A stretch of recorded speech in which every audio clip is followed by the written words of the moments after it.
6 years of hard training and actual battle experience in Spain and Poland had made the German army look invincible. But what about the British and French? First, let's take up the British. They started from scratch, but both at home and abroad, an army was growing. For not only Britain had declared war, Canada, Australia, New Zealand, South Africa, the whole British Commonwealth of Nations was also determined on victory over Hitlerism and all it stands for. And Britain had one weapon that was ready, the Royal Navy. Shortly after war was declared, it had swept German shipping from the high seas.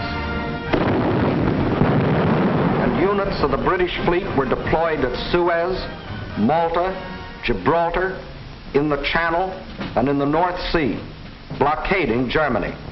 World conquest was impossible without running smack up against the rock called Britain. How to strike at that little island? That was the question. Between Britain and Germany stood not only France, but the little countries of Luxembourg, Belgium, Holland, Denmark, Norway, and Sweden. The people of these small neutral countries were peaceful, hard-working, and free. They knew they were in the middle and feared violation of their neutrality. Hitler knew this. He also knew that if they united with the Allies, they would form a solid democratic wall against Nazi aggression, and their conquest would be far more difficult. So before striking with his armies, he used another weapon, the propaganda barrage, to confuse, to make them lose faith, to divide and conquer. To lull the fears of the little neutrals, propaganda minister Goebbels told them Germany didn't want a war at all. It was Britain and France that caused all the trouble. Then it was Hitler's turn. In a speech on October 6, 1939, he made them all kinds of specific promises. To the Danes, he said, "We have concluded a non-aggression pact with Denmark." To the Norwegians, he said, "Germany never had any conflict with the northern states and has none today." To the Dutch, he said, "The new Reich has endeavored to continue the traditional friendship with Holland." And to the Belgians, he announced, "The Reich has put forth no claim which might in any way be regarded as a threat to Belgium." And while Hitler was making these promises, his generals were cold-bloodedly picking out the first victim, Norway. And why did they pick Norway? Its many steep inlets or fjords would make excellent U-boat bases, from which raiders could prey on British supply lines. Also, it would give the Nazis vital air bases. This is Scapa Flow, British naval base, and this the blockade fleet. At this time, the German-based bombers couldn't reach them. Possession of bases on Norway's western shore would bring these vital British defenses under easy bomber attack. But he couldn't take Norway without also taking tiny Denmark, the springboard for his attack. So at dawn on April 9, 1940,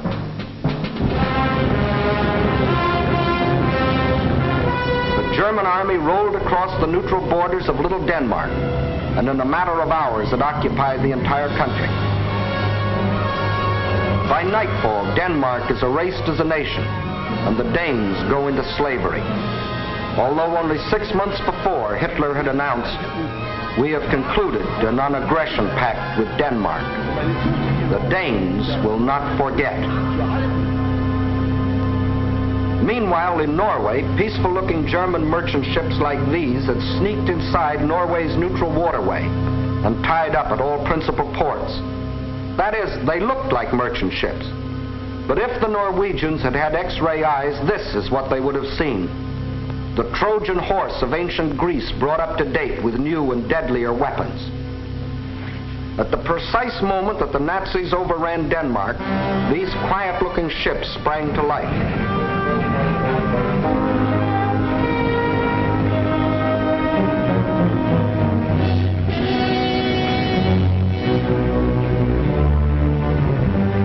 At the same time, Nazi warships, discovered along the entire coastline, started steaming up the Norwegian fjords.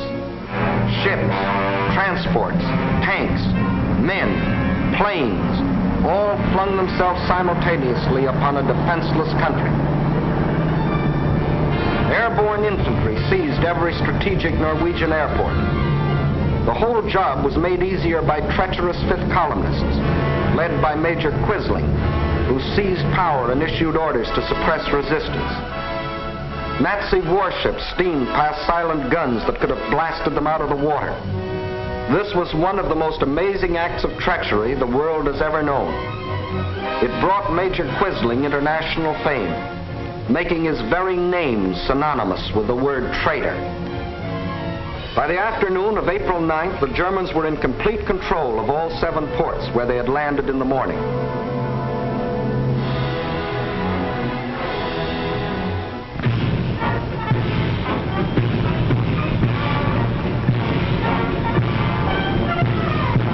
For the first time in more than 200 years, the people of Norway saw an invading army parading through their cities. Many of these Nazi soldiers, strutting as conquerors in 1940, had last seen Norway some 20 years earlier, when as refugee German children they had been raised and cared for by kind Norwegians. Now these same Germans were back to repay that kindness with terror and destruction. Once they had occupied the capital, the Nazis quickly fanned out in all directions. But loyal Norwegian troops stopped one German column between Hamar and Elverum.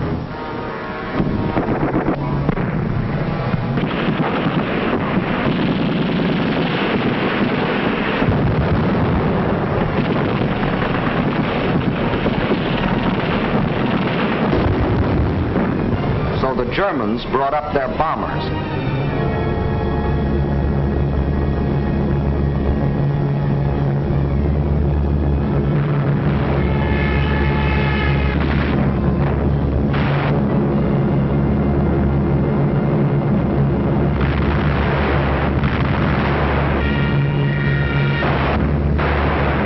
Norwegians were forced to flee to the north under constant and unopposed air attack. It was here that Captain Robert Lose, an American military attaché, was killed, the first American soldier to lose his life in this war. Meanwhile, the Nazis had spread all over the country. Small patrols occupied every strategic village. Parachute troops landed high in the mountains.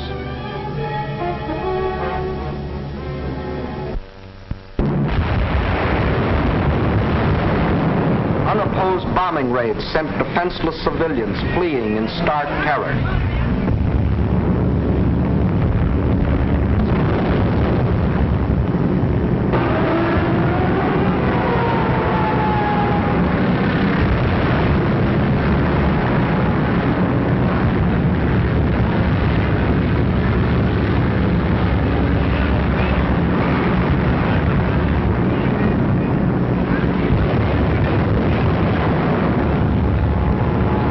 They hadn't wanted war.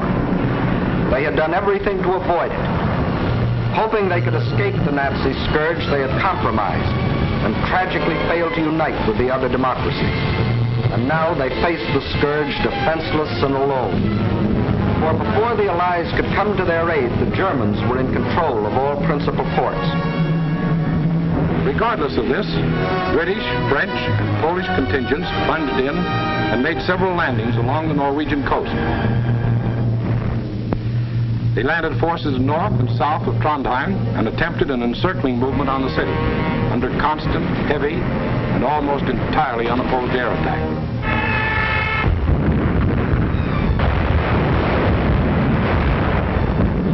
Well, the scene of action was out of range of British fighter planes, so they brought up aircraft carriers.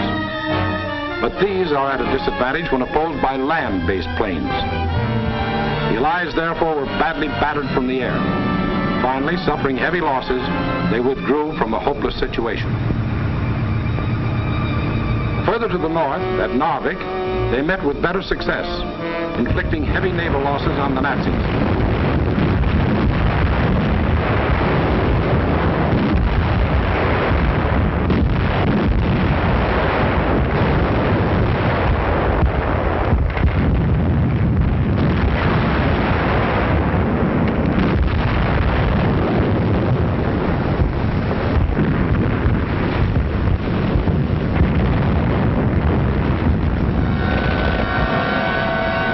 landings and held the town for nearly 2 months.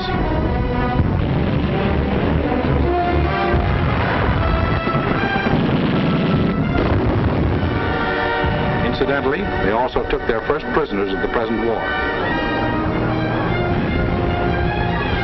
Again, the Nazis' overwhelming air superiority proved a deciding factor. And the Allies were forced to withdraw under terrific air bombardment.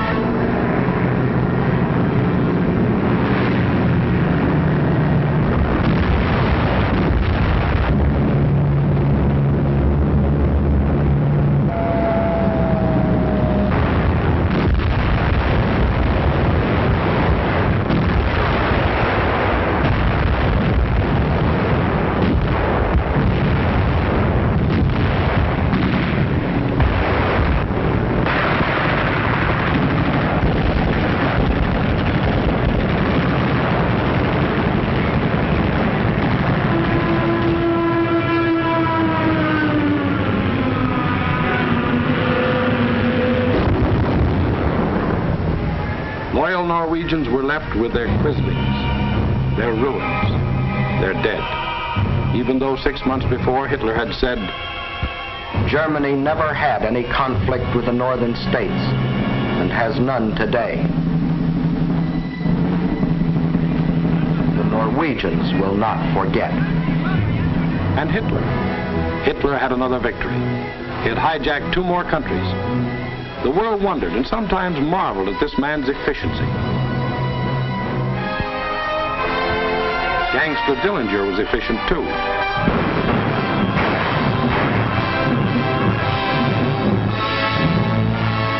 When a man or a nation throws away all regard for the laws of God and man, he is bound at first to be more efficient than his victims. Society had a police force to deal with Gangster Dillinger, but it had no police force to deal with Gangster Hitler. So he clubbed Norway into submission and got what he wanted, bases for use against Britain. Now he had the northern claw of an enormous pincer movement. A drive through France would give him the southern claw. Blockade by U-boats coupled with mass bombing attacks would weaken the British for final invasion. Then, with Britain gone, Germany could reach out in all directions for world conquest.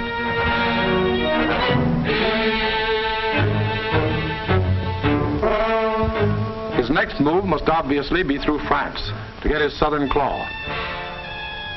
Through France.